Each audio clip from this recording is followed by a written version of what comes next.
what is notice all about?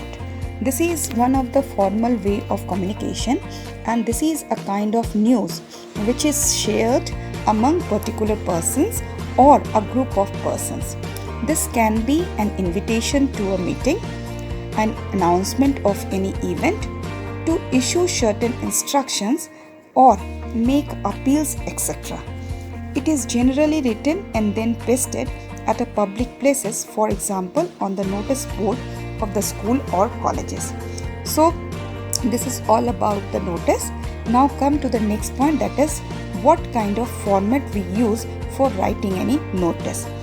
So for writing any notice, we have to make a big block in the sheet of the paper, and in that very block we will write everything one by one.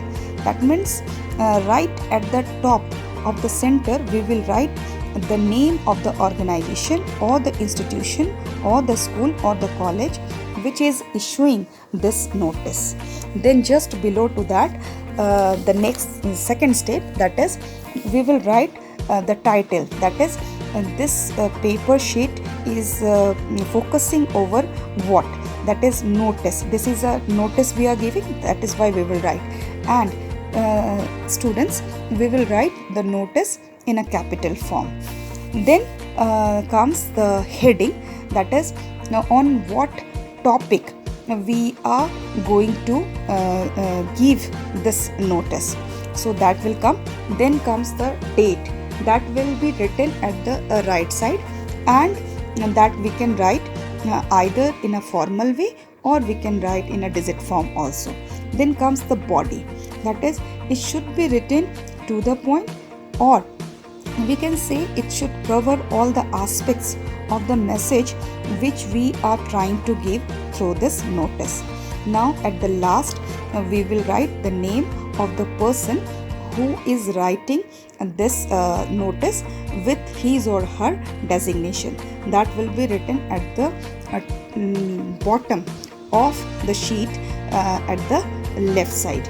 So in this way we will write or construct a notice.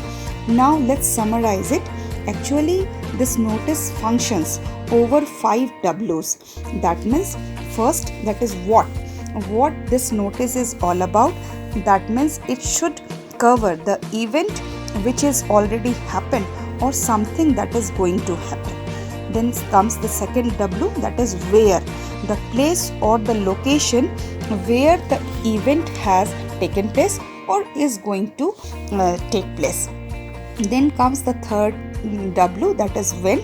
That means the time and date of the event should be clearly mentioned. Then comes the fourth W, that is who. This means the persons who are addressed in the notice. And the fifth, that is last one, is whom. The last stands for whom, that means the authorities whom we have to contact. So in this way we can write an effective notice. Thank you. Have a nice day.